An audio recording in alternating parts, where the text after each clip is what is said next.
जिस आदमी की कोई प्रतिमा नहीं है उसकी आप मूर्ति कैसे बना सकते हैं? यदि राम भगवान थे तो वो पूजा क्यों करते थे? और अब इस मंदिर में फिर वो संपत्ति भरी जा रही है।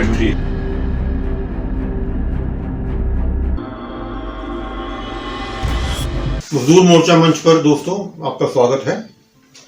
आज हम एक बड़े ही महत्वपूर्ण विषय पर बात करने जा रहे हैं। कल रामलला के नाम पर जो कुछ होने जा रहा है उसको लेकर हमारे साथ आज हमारे शहर के वरिष्ठतम वकील श्री ओपी शर्मा जी मौजूद हैं, जो अनेकों बार जिला बार एसोसिएशन के प्रधान रहे हैं और 2 बार Punjab and Haryana high court bar council के सदस्य और वाइस चेयरमैन भी रहे हैं।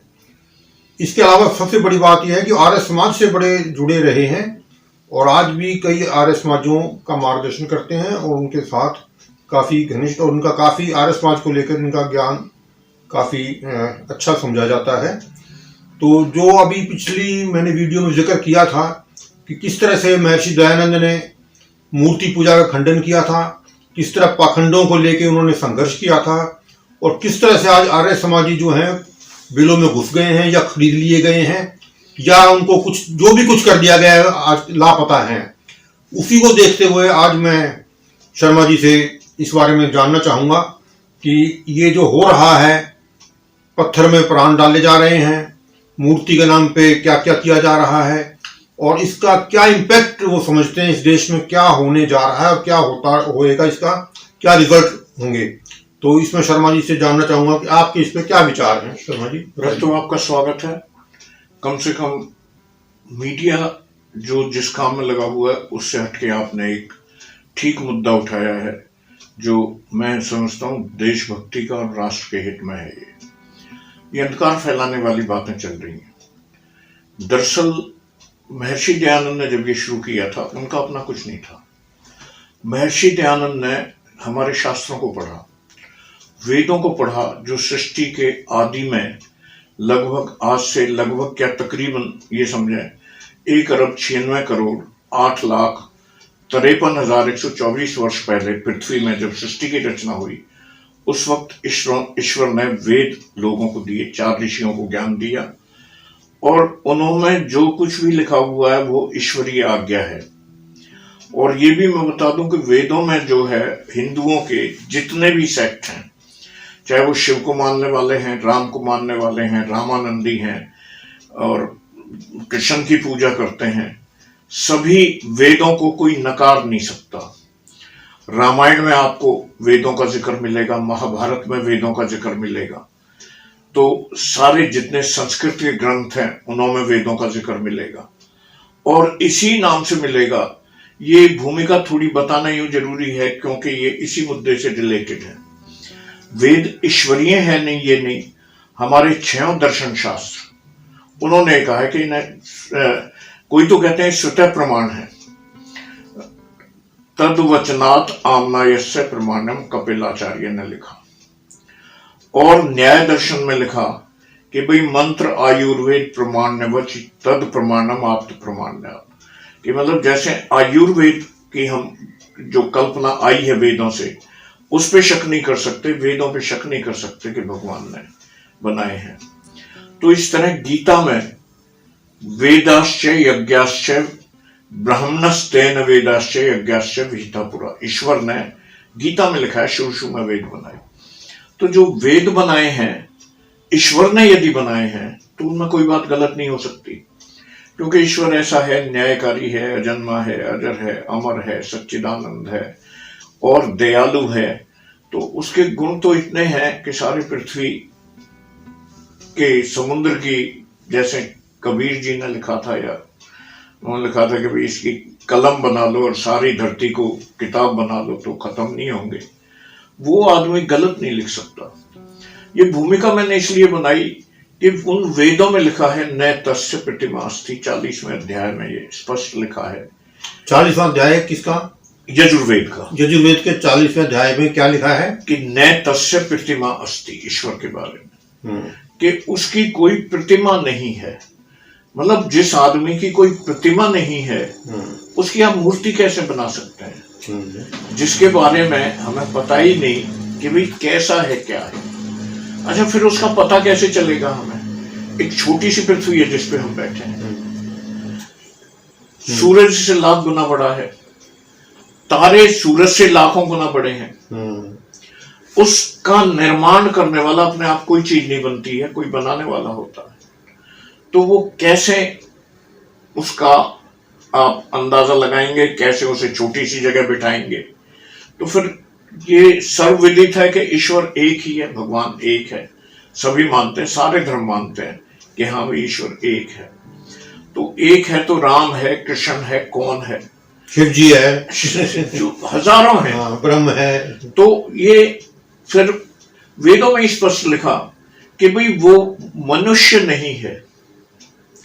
एक मंत्र आता है यजुर्वेद के 40वें अध्याय में कि स पर्यागात शुक्रम कायम वर्णम स्नाविरम शुद्धम पाप विद्धम कविर मनीषी परिभू स्वयंभू न्याथा तथ्यतो अर्थात वेदतान शास्त्रेभ्य समाभ्य। तो मतलब इसी में यही लिखा कि वेद भी उसी ने बनाए, उसके अकायम, कोई छिद्र नहीं है, कोई काय नहीं है, कोई नाड़ी नस नहीं है। ऐसे व्यक्ति की आप कैसे प्रतिमा बनाएंगे? तो ये सारी बातें यदि देखा जाए तो हम वैसे तो क्लेम करते हैं कि भाई हम वैदिक धर्म को मानने वाले, ईश्वर में आस्था है। जब ईश्वर में आस्था होगी तो मानव में आस्था आ गई। भगवान राम बहुत ही श्रेष्ठ पुरुष थे, मर्यादा पुरुषोत्तम उन्हें कहा था। तो आप उन्हें भगवान मानते हो या महापुरुष मानते हो? मर्यादा पुरुषोत्तम आदमी, आदमियों में श्रेष्ठ आदमी, अच्छे भी तो होते हैं। मोदी जी भी तो आदमी है, और एक चोर डकैत वो भी आदमी है, पुलिस वाला भी आदमी है। तो कैटेगरी वाइज होती है, कैटेगरी में बहुत ऊंचे थे। हरिश्चंद्र का नाम सुना? मैं समझना चाहूंगा, राम भगवान थे या महापुरुष थे? राम ऐसे आपके और मेरे जैसे पुरुष थे। ठीक है। उन्होंने, अब आदमी अपने कार्यों से जाना जाता है। ऋषियों के प्रति क्यों श्रद्धा होती है? वो पढ़ते हैं, मेहनत करते हैं, समाज सुधार की बात करते हैं, और अपने लिए कुछ नहीं करते, मानव जाति के उत्थान के लिए करते हैं। तो ऐसे ही रामचंद्र जी ने जो भी अपना जीवन वो दुनिया को ये आदर्श कायम करने के लिए जिया कि भाई इस तरह जीना चाहिए। तो न कृष्ण भगवान थे न राम भगवान थे। यदि राम भगवान थे तो वो पूजा क्यों करते थे? फिर भगवान अपनी पूजा तो नहीं करेगा। कृष्ण पूजा करते थे, वो नहीं करेगा। रामचंद्र जी के बारे में तो पता है, कृष्ण के बारे में महाभारत में लिखा है कि वो फारिग होते ही एकदम जब निश्चिंत होते थे तो संध्या पे बैठ जाते थे ईश्वर की। और रामचंद्र जी ने भी जब सीता को लेने गए थे तो हवन किया था, पूजा की थी। रावण को भी बुलाया था, वहां रावण आया था उनसे पूजा कराने के लिए। तो भगवान होते तो वो किसकी पूजा करते हैं? फिर बड़ी छोटी सी बात है, समझ। और भगवान जन्म भी नहीं लेता, अजर भी है, अजर है, अमर है, अजन्मा है, नित्य है। तो जो जन्म नहीं लेता वो भगवान तो एक ही है, जो जिसने कभी जन्म नहीं लिया, अनादि काल से चला रहा है, ऐसे ही चलता रहेगा। जन्म जो लेता है वो भगवान नहीं हो सकता। जो गीता में यदा यदा ही धर्मस्य ग्लानि आप कहते हो, पढ़ते हो, सादा बड़ा मशहूर श्लोक है। इससे पहला है अजो अपि संव्यात्मा भूता नाम ईश्वरो अपि सन्। अज मीन्स अजन्मा, अजन्मा हूं मैं, मतलब मैं जन्म नहीं लेता। तो जो जन्म नहीं लेता वो ईश्वर है, जो जिसने जन्म लिया वो ईश्वर कैसे हो? नहीं हो सकता। महर्षि दयानंद ने इस बात को, मतलब वेदों का, जैसे ये अभी एक आपके अखबार में इंद्रेश जी का बयान आया था कि मंत्र पढ़ के और भगा देंगे दुश्मनों को, चीन को भगा देंगे। तो ऐसे ही पहले जो हमारे शास्त्र नष्ट क्यों हुए, वेद लुप्त प्राय थे, खत्म हो गए थे, तो जर्मनी से लेके आए थे महर्षि दयानंद ने। तो फिर लोगों को पढ़ाया, संस्कृत वाक्य साबित किया कि भाई ये ईश्वरीय है, आदमी इन्हें नहीं बना सकता। और उन्होंने बताया कि कहीं भी, और वेद में आप भी देख सकते हैं, कोई भी जो भी सज्जन सुन रहे हैं वो देख के बता दें कि वेदों में कहीं मूर्ति पूजा का विधान हो, कहीं मंदिर का जिक्र हो, कहीं मूर्ति पूजा हो, ये अंधकार में चीजें वहां पे कहीं भी नहीं है। तो ये तो इनका नुकसान बहुत है। और इस बात से महर्षि दयानंद ने लगभग बनारस से लेके, बंगाल से लेके, बॉम्बे से लेके और उदयपुर, राजस्थान में सारी दुनिया में भ्रमण करके उन्होंने शास्त्रार्थ के लिए बुला रहे लोगों को, आओ भी बता दो, वेदों में दिखा दो कहां लिखा हुआ। वेदों को सब मानते हैं, किसी ने इंकार नहीं किया, वेदों को नहीं मानते। और उनका तो प्रभाव इतना था, इतनी जबरदस्त नॉलेज और स्टडी थी कि मुझे आज तक 4-5 हजार साल में कृष्ण के बाद कोई दिखाई देते हैं तो महर्षि दयानंद दिखाई देते हैं, जिन्होंने इतनी विद्या ग्रहण की। व्याकरण पे उनका इतनी जबरदस्त मास्टरी थी जिसको आप कह नहीं सकते, जो बड़ा जरूरी है पढ़ने के लिए, क्योंकि वेदों का अनर्थ किया हुआ है विदेशियों ने नहीं, मैक्स मुलर और स्मिथ वगैरह उन्होंने नहीं, हमारे भी जैसे सायन आचार्य वगैरह, उन्होंने इतना भौंडे पन्ने में उनके अर्थ लिखे हैं कि पढ़ के नफरत होती है। बड़ी वाहियात बात लिखी है कि शूद्र नहीं पढ़ सकते, औरतें नहीं पढ़ सकती। मतलब इस इसकी अजीम किस्म है। जो भगवान किसी चीज को बना के देगा तो क्या वो डिस्टिंग्विश करेगा कि भाई ये आदमी नहीं पढ़ेगा या ये पढ़ेगा या वो नहीं पढ़ेगा? तो वो सारी दुनिया के लिए, हिंदुस्तान नहीं, अमेरिका वाले भी सबके, जब दुनिया के लिए बनाए तो सबके लिए बनाए हैं।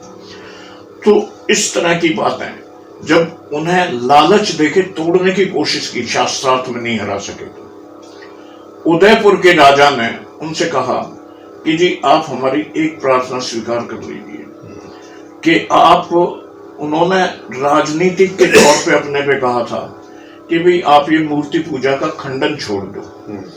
और एक नाथेश्वर लिंगेश्वर का ये मंदिर है, उन दिनों उसकी लाखों की संपत्ति थी, 1867-68 या 50 के आसपास की बात है, कि भाई आपको हम इसका मालिक बना देते हैं।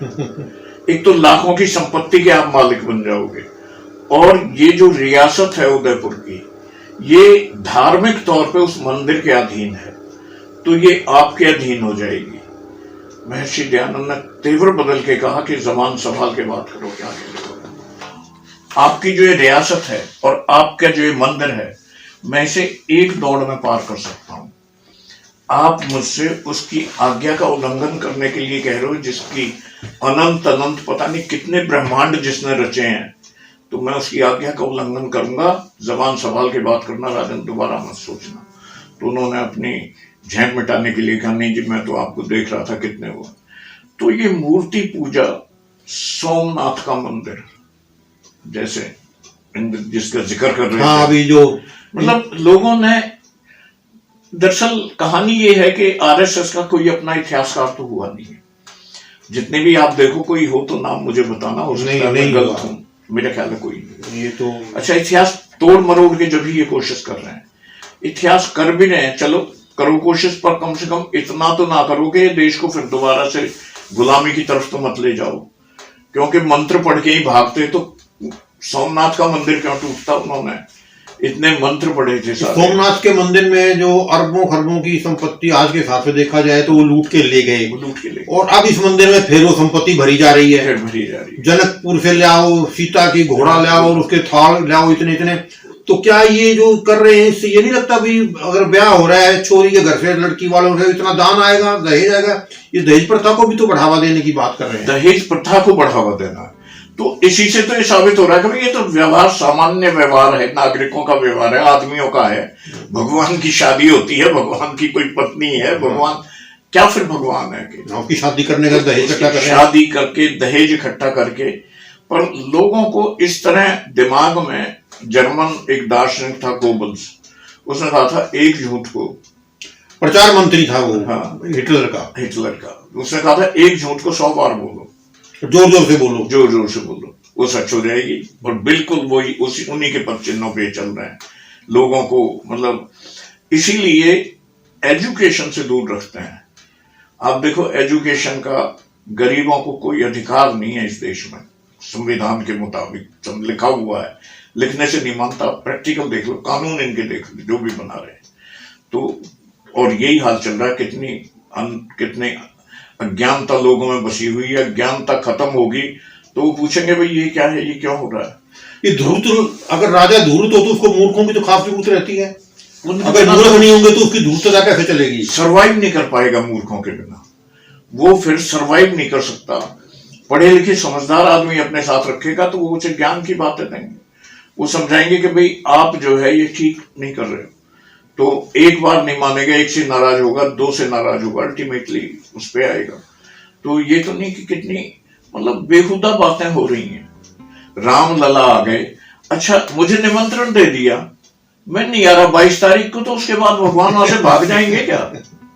मतलब ऐसी बातें। एक आपका प्रोग्राम है, आप मेरे अपोजिट हो, मैं आपके प्रोग्राम में क्यों आऊंगा? रामलला के दर्शन तो मैं बाद में भी कराऊंगा, जो करने जरूरी है। तो मैंने पहले भी कर रखे हैं। हाँ, और तुम्हारे यही है, वहां पर जाना है कोई? वो यहाँ भी तो है। वो जब कण कण में व्याप्त है तो उसे कहीं भी, तो इसीलिए निषेध किया था वेदों में कि भाई उसकी प्रतिमा नहीं बन सकती, ये मूर्ति पूजा पूजा का ढोंग ना करो, उसे याद करो। दरअसल ये ईश्वर से दूर ले जाने की प्रक्रिया है मंदिरों की। भगवान पे फिर ध्यान नहीं ठहरता आदमी का, दूसरी जगह ध्यान बढ़ जाता है उसका, वही मूर्ति में ही अटक जाते हैं।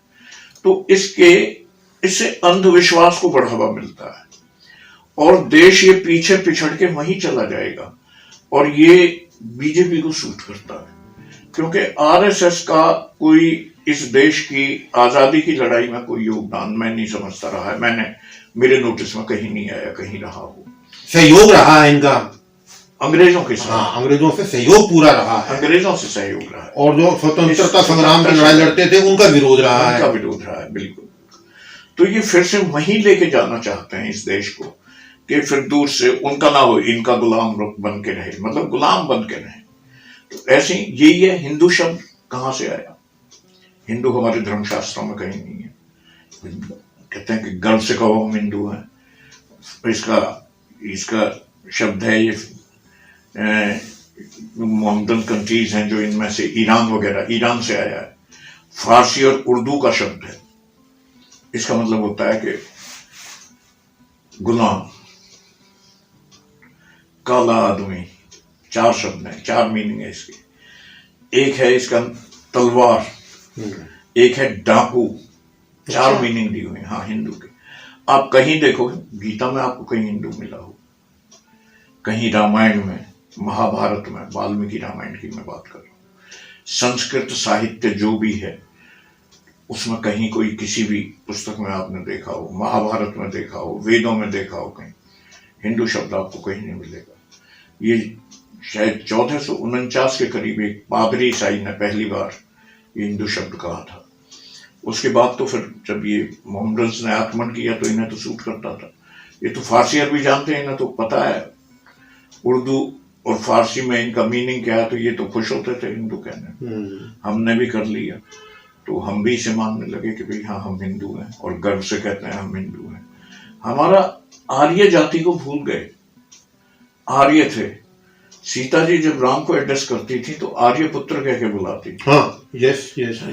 महाभारत में सब आर्य थे। आर्य आपको सब जगह मिलेगा। वाल्मीकि रामायण में आर्य मिलेगा। कृण्वन्तु विश्वम आर्यम, वेदों में आर्य है। इतने जगह जगह आर्य ही आर्य भरा पड़ा है। रामायण में आर्य है, और जितने भी पुराना साहित्य उसमें आर्य मिलेगा। आर्य कह के संबोधन करते थे, आर्य और अनार्य। जैसे दस्यु और जेंटलमैन ऐसे था। अनार्य वो थे जो आर्य धर्म को नहीं मानते थे, चोर डकैत थे, उल्टे सीधे कामों में लगे रहते थे। तो ये हर तरह से गुलामी की तरफ हम बढ़ते जा रहे हैं, कुछ समझ नहीं आ रहा। और यदि यही हालात रहा तो मुझे लगता है कि संविधान खत्म होंगे सारे, और ये जो चलेगा मामला एक तरफा ऐसा हो जाएगा, लॉ एंड ऑर्डर कोई रहेगा नहीं। और मुझे तो डर है कि कहीं सिविल वॉर की तरफ हम ना चल दें। अगर मुझे ठीक से याद आ रहा है तो संविधान की जब रचना हुई और संविधान देश को सौंपा गया, स्वीकृत किया गया, तब इन्होंने कहा कि ये हमारा संविधान नहीं हो सकता। आरएसएस ने ये कहा और हिंदू महासभा ने भी कहा। और ये 3 रंग का झंडा तो अपशुकन होता है। हम तो नहीं मानेंगे इसको, हमारा तो भगवा झंडा होना चाहिए। भगवा झंडा। और इसीलिए इन्होंने नागपुर में, अभी ये तो 50 साल तक तो लगाया ही नहीं था। नहीं तो 2002 के आसपास कभी लगाया है शायद। हाँ वही, और जिसने जबरदस्ती लगा दिया था। हाँ, और जिन्होंने लगाया उन पर मुकदमा दर्ज कराया, FIR है थाने में अभी।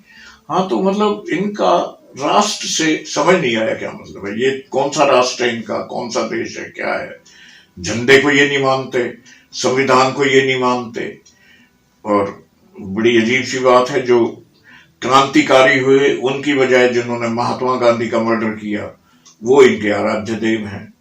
तो कहां देश को लेके जाएंगे। बड़ा दुर्भाग्यपूर्ण सा है ये, कि कोई ठीक बात नजर नहीं आ रही, समझ नहीं आ रहा कि भी कुछ। स्कूलों, कॉलेजों, यूनिवर्सिटी और अस्पताल वगैरह स्वास्थ्य सेवाओं के लिए तो पैसा है नहीं आपके पास। और वहां सोने के घोड़े, सोने के दरवाजे, कितना बजट है इसका समझना अज्ञात है। बजट तो इनका मैं कल में कितने हजारों लाखों करोड़ पहुंच गया होगा। लाखों करोड़ पहुंच गया होगा, जब ही से चल रहा है और चुनाव तक तो ये चलता ही रहेगा। हाँ, अब लोगों चलने के लिए ट्रेन नहीं है, वो तो बंद पड़ी है धुंध की वजह से, उसकी वजह से, क्योंकि मुलाजिम ही नहीं है रेल चलाने वाले। और यहाँ फ्री ढोने के लिए हर MLA के जुम्मे है, भाई तू 5-5 लाख कितने लाख हर आदमी इतने लाएगा, तो आदमी वहां लाने ले जाने के लिए तो आपके पास खर्चा है। देखो, जो बेसिक नेसेसिटी आदमी की एजुकेशन नंबर 1। अभी 4 दिन पहले दैनिक जागरण में छिपा था कि 3 स्कूलों को समायोजित कर रहे हैं, एक बना रहे हैं उनका। कहां पर?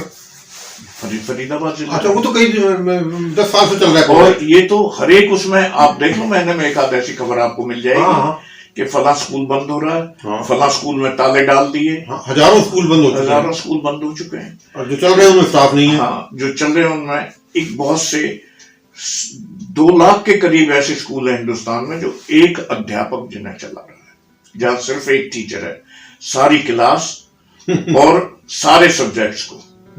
तो क्या ये education, basic education, compulsory education का कानून पास किया हुआ है? क्या एजुकेशन मिल रही है? एजुकेशन मिल रही है या कुछ मिल भी नहीं रहा है? हेल्थ के नाम पे देख लो, हेल्थ के नाम पे हॉस्पिटल में, सरकारी में किसी में जाके देखो क्या हाल होगा।